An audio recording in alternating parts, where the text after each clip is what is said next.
యేసు నామములో అడుగుచున్నాం తండ్రి, ఆమేన్. Praise the lord. అంటే మృతుల లోకం గురించి మాట్లాడుతున్నాను. రెండవది ఏమిటంటే ప్రేమ వాళ్ళారా, అంత్యకాలంలో జరుగుతున్న సూచన గురించి మాట్లాడుతున్నాను. సో ఈ రెండు అంశాన్ని క్లబ్ చేసి మనం ధ్యానం చేయబోతున్నాం కనుక శ్రద్ధగా మీరు ఆలకించాలని మనం చేస్తున్నాను. చాలా మందికి కూడా మనిషి చనిపోతే ఎక్కడికి వెళ్తాడు అనేటువంటి ఒక అనుమానం, ఒక ఆందోళన, ఒక కన్ఫ్యూజన్ ఉంది. మానవుడు చనిపోతే ఆయన గతి ఏమిటి?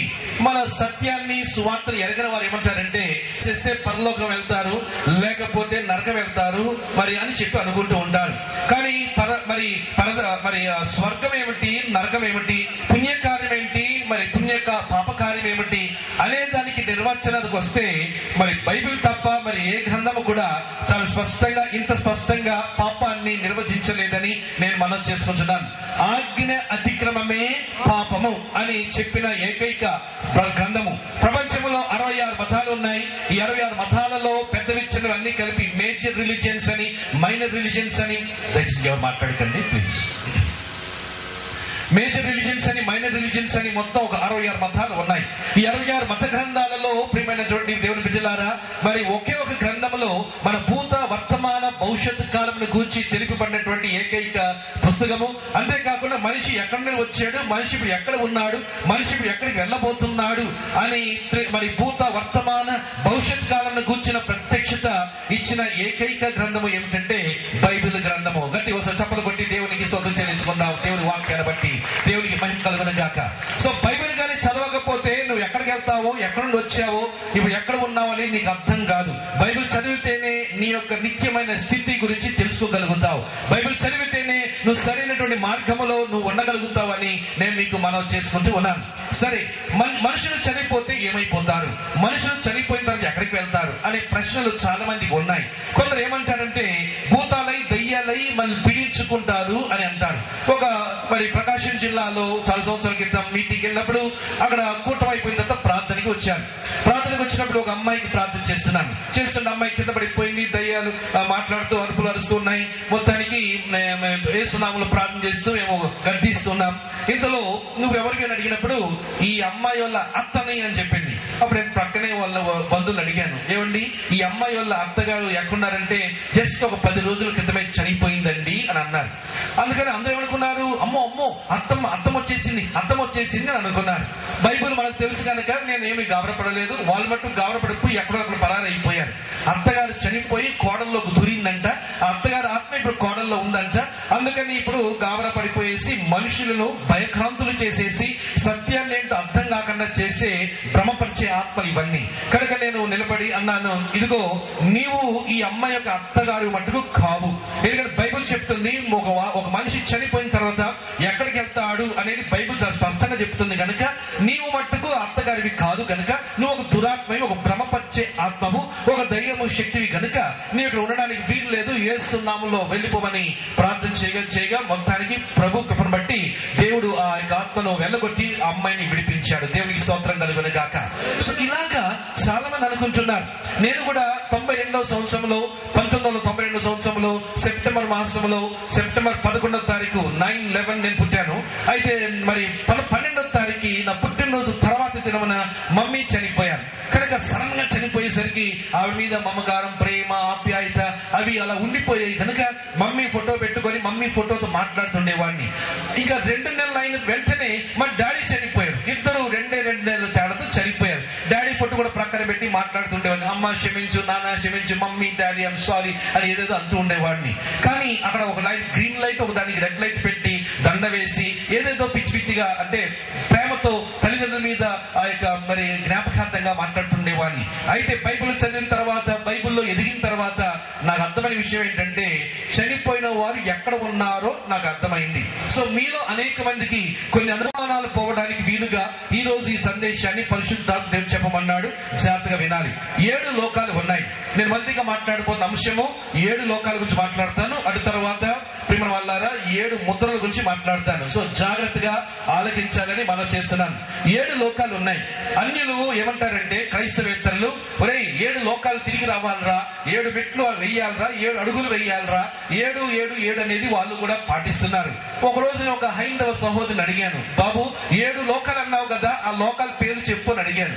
ఆయనేమో ఏదేదో ఆ లోకం ఈ లోకం ఏదో చెప్పాడు కానీ ఆయనకే సరిగ్గా తెలియదు, ఆయనకే నిశ్చయంగా ఖచ్చితంగా తెలియదు. అప్పుడు కూర్చోబెట్టి ఆయనకి చెప్పాను, ఇదిగో 7 లోకాల గురించి చెప్పావు, నీకు తెలీదు కానీ బైబిల్ చెప్తుంది 7 లోకాలు విను అని చెప్పి కూర్చోబెట్టి ఈ 7 లోకాలు పరిచయం చేశాను. జాగ్రత్తగా వినాలి. 7 లోకంలో మొదటి లోకం మనం గమనించినట్లయితే ప్రియమైన వాళ్ళారా, ఈ యొక్క భూలోకము, ఈ భూలోకము అంటే నేను వరుసలో రావటం లేదు, సృష్టి పరంగా చూస్తే పరలోకము గాని మొట్టమొదటి నేను మన అర్థం అవడానికి వీలుగా వెళ్తున్నాను. మొదటి లోకము భూలోకము.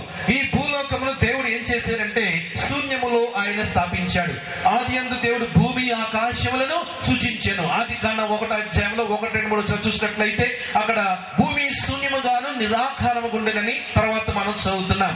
సో 1వ వచనానికి 2వ వచనానికి చాలా చరిత్ర ఉంది. మీరు జురాసిక్ పార్క్ అనే ఒక సినిమాని మీ గురించి విని ఉంటారు. రాక్షసి బలులు, డైనోసార్స్, వీటి గురించి మీరు వినే ఉంటారు. ఇవి నిజమా అంటే ఎస్, తప్పనిసరిగా నిజమే. మరి ఎప్పుడున్నాయి? బైబిల్ ఏం రాయలేదు కదా అంటే ఆది కాండం 1వ అధ్యాయం 1వ వచనానికి 1వ అధ్యాయం 2వ వచనానికి మధ్యన ఒక గ్యాప్ థియరీ అని పండితులు అంటారు. ఆ గ్యాప్ లో 1వ వచనమేమో ఆది యందు దేవుడు భూమి ఆకాశం సృజించునని ఉంది. 2వ వచనం వచ్చేసరికి ఈ భూమి ఆకాశం నిరాకారం అయిపోయిందని చెప్పి ఉంది. ఇదేంటి? దేవుడు పర్ఫెక్ట్ గా క్రియేట్ చేసిన 1వ వచనంలో 2వ వచనం వచ్చేసరికి నిరాకారం అయిపోయింది, శూన్యం అయిపోయింది. ఎలాగా అనే దానికి అద్భుతమైన థియరీ ఉన్నది.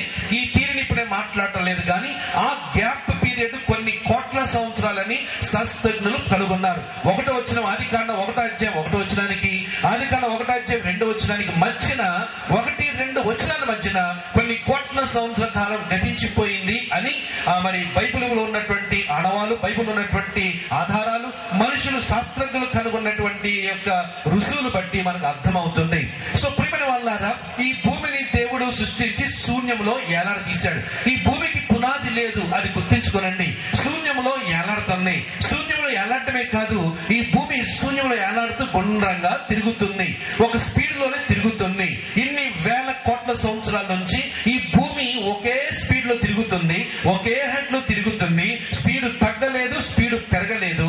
ఆ స్పీడ్ ఎంత అంటే 23 గంటల మరి 59 నిమిషాల ఎన్నో సెకండ్లు, మొత్తం 24 గంటలు అన్నమాట. ఆ స్పీడ్ తోనే ఎన్నో కొన్ని కోట్ల సంవత్సరాల నుంచి తిరుగుతుంది. సో ఈ భూమిని దేవుడు ఎంత అద్భుతంగా సృష్టించాడో మీరు ఆలోచించి ఒకసారి దేవుని గొప్పతనాన్ని మీరు గుర్తించి దేవుని స్తోత్రం చెప్పాలి. అందరూ చెప్పండి హల్లెలూయా. ఈ యొక్క విశ్వంలో చాలా ఉన్నాయి. మరి ఈ విశ్వంలో ఎన్నో నక్షత్రాలు ఉన్నాయి, పాల పుంతల వంటి.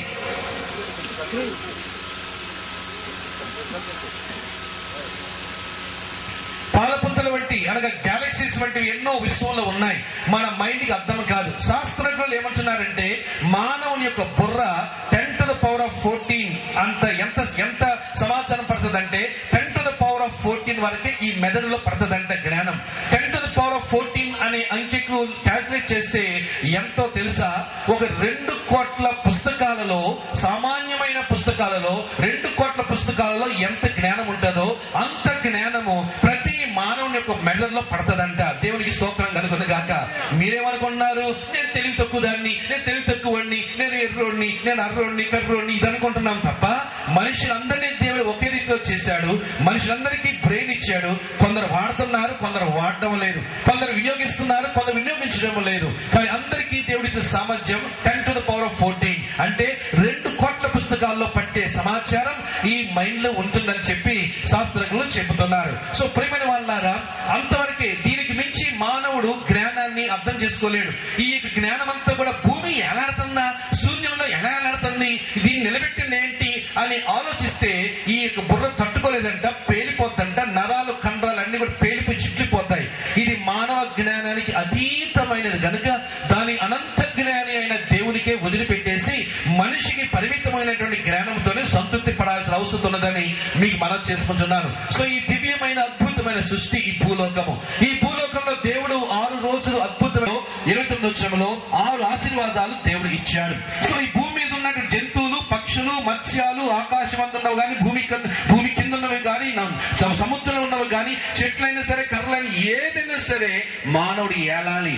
No animal is a deity to man. ఏ జంతువు, ఏ పశువు కూడా మనిషికి దేవతగా ఉండడానికి అవకాశం లేదు. కారణం సృష్టి అంతటి చేసి ఆవుని, ఏతుని, పిల్లిని, కుక్కని, నక్కని, పందిని అన్నిటినీ చేసి ఒక ఆకాశ ముందు పక్షిని అన్ని చేసి మానవుడిని వాటి మీద అధికారిగా పెట్టాడు. కనుక మానవుడే ప్రథమ జీవి, మానవుడే పరిపాలించాల్సిన జీవి అని చెప్పి నేను మనం చేసుకుంటున్నాను.